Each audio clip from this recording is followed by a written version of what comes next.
Kenapa mikrofonnya?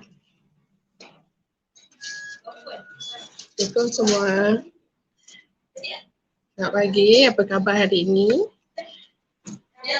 Alhamdulillah, pertama kalinya Araudah Property bersiaran secara live bermula dengan hari ini.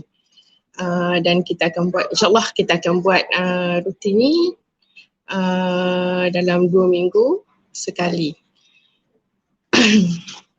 Okey, mulanya saya nak perkenalkan diri saya lah. Nama saya Rusmawati binti Sahrani. Lebih senang dikenali, dipanggil Kak Ros sahaja. Okey, so topik kita hari ni kita nak buat santai-santai saja. Yang mana yalah sebab pertama kali kan, so pagi ni rasanya tak perlu yang topik-topik yang berat. Jadi topik yang kita pilih hari ni adalah macam mana, kenapa kita perlu beli rumah. Okey, pertamanya kalau kata perkara yang menyebabkan kita beli rumah ialah umur kita ni semakin lama semakin meningkat.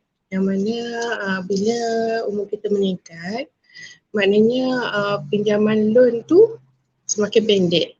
Dan bila semakin pendek tu, bayaran bulanan tu akan tinggilah, menyebabkan nanti kita jadi macam lagi tak mampu untuk membayar bersama dengan komitmen sedia ada. Okey, yang kedua pula harga rumah semakin lama semakin meningkat.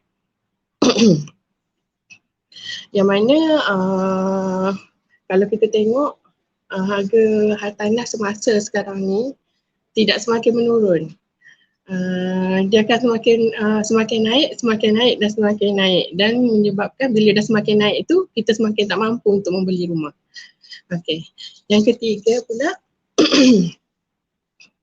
kenaikan gaji kita bersama dengan tidak secepat sebagaimana kenaikan harga rumah. Kalau kawan-kawan kat luar sana tak perasan lah, kalau kita tengok gaji kita ni kadang-kadang ada yang setahun sekali akan naik, ada setengah company tu dia akan naik dalam 2 tahun, tengok pada kita punya prestasi lah macam tu. Jadi harga rumah pula dia ikut kadar semasa. Yang mana bila kadar semasa tu bila kita compare dengan gaji, menyebabkan kita semakin tak mampu untuk membeli rumah. Jadi cepat-cepat buat semakkan kelayakan loan, and then kita tengok rumah mana yang mampu kita beli mengikut kadar gaji yang kita ada sekarang ni bersama dengan komitmen yang sedia ada lah. Okey. Kenapa kita perlu beli rumah lagi? Tanah untuk membeli rumah ni adalah sebagai pelaburan jangka panjang. Dia bukan jangka pendek lah, maknanya contoh kalau 2 tahun lepas rumah yang kita beli berharga dalam 150,000, 5 tahun yang akan datang harga tu akan naik menjadi 250, 280 dan market value akan sampai kepada 300,000. Nak contohnya kawasan-kawasan yang hot plate, yang mana hot plate tanah ni yang di mana dekat dengan universiti, hospital, prasarana yang ada macam mall, lepas tu apa lagi yang klinik-klinik, kemudahan-kemudahan awam. Waalaikumsalam madam. Terima kasih join live pagi ni. Okey. Jadi bila kawasan yang hot ni bila berdekatan dengan kemudahan-kemudahan macam ini, yang mana harga market value rumah tu dia akan naik lah. Jadi bila kita intend untuk menjual, kita akan dapat keuntungan daripada harga jualan tu adalah tinggi. Nak pula rumah yang kita beli tu contohnya basic unit lah yang ada macam bilik, lampu tu kita renovate, kita boleh naikkan harga rumah. mengikut harga renovation kita tu lah. Tapi dari segi bank untuk perusahaan loan, bila harga untuk renovation ni dia ambil separuh sahaja, dan ada juga yang tak dikira, bergantung kepada keadaan nanti. Okay, dan yang terakhir pula hartanah ni adalah sebagai orang kata forced saving. Forced saving ni macam orang kata kita menyimpan dalam keadaan kita terpaksa, yang mana at the end tu nanti bila kita dah habis bayar bulan-bulan tu nanti, maknanya rumah tu akan menjadi milik kita. Okey.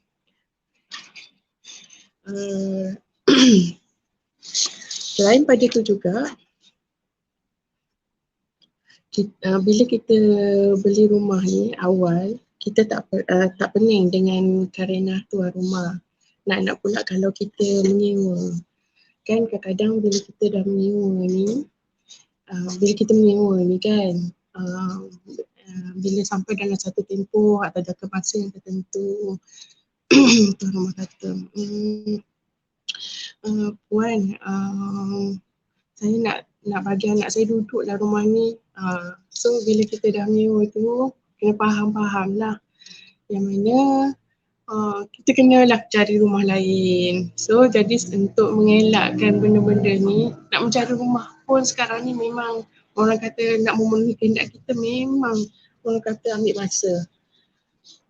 Dan bayaran sewa sekarang ni pun agak tinggi. Jadi itulah sebabnya kenapa kita perlu beli rumah dan cari rumah sekarang. So in case kalau kawan-kawan kat luar sana sedang mencari rumah, boleh hubungi pihak kami lah untuk buat semakan kelaikan loan dan juga buat carian untuk rumah-rumah pilihan, kawasan pilihan yang tuan-puan yang kehendaki. Okay.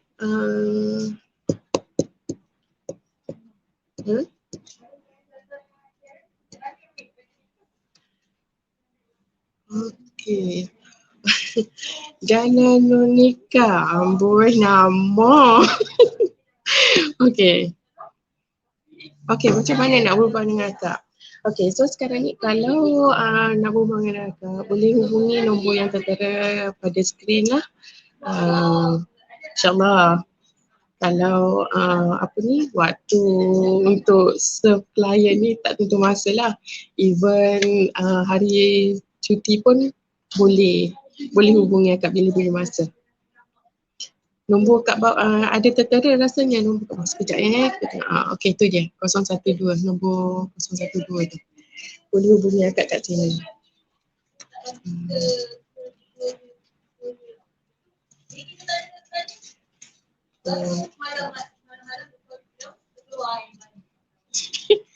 Okay, terima kasih Aina join akak pagi ni. Rasanya memang tak tahu nak cakap apa lagi.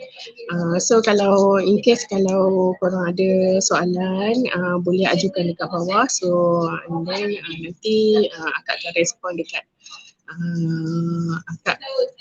And then kalau you nak tahu, akak bukannya tanya bukannya akak seorang ya sebagai yang wakil dalam radar putih. Kami ada 3 orang. InsyaAllah kami akan cuba respons mungkin lah. Hai Kak Ashraf, terima kasih join live hari ni. Okay, macam mana nak view rumah time PKP ni Kak Ros? Kan susah kan bila dah PKP ni, semuanya tak dapat nak buat. Kita kena jaga SOP apa semua. Jadi selalunya gambar rumah yang untuk dipilih tu kita orang dah ambil siap-siap dan kita akan videokan. Dan mungkin boleh blog dulu, ada yang akan blog dulu kalau berkenan dengan rumah tu. And then selepas bila ada kelonggaran untuk bergerak, baru kita akan buat viewing. Selalunya macam tu lah. Apa lagi ni Jana? Kak Ros uruskan sampai mestilah. Maknanya bukan setakat sampai tanda tangan SPA sahaja. Maknanya sampai klien dapat kunci.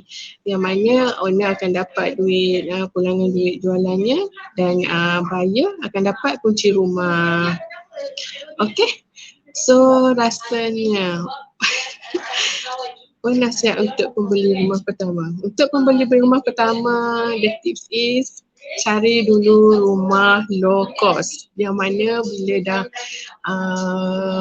bila dah dapat rumah belian untuk rumah low cost, so baru boleh bila dah duit tu dah okey, barulah kita boleh untuk cari rumah yang medium cost punya harga. Sebab bila dah beli rumah medium cost, untuk membeli rumah low cost tak boleh sebab syarat dia adalah kena pembeli rumah pertama, kena ingat tu. So rasanya sampai setakat ni okey, last ada soalan terakhir. Macam mana saya nak cek kelayakan saya? Okey, untuk cek kelayakan hubungi nombor kad, nanti kita akan minta beberapa detail untuk maklumat diri pembeli, and then bersama dengan slip gaji, and then nanti kita akan kirakan lah kelayakan loan. So sehingga setakat ini terima kasih pada yang join live pagi ni. InsyaAllah kita akan jumpa lagi. So any question boleh letak dalam ruang komen. InsyaAllah nanti kami akak ada bersama tim akan cuba untuk jawabkan soalan. Okay, terima kasih semua. Bye.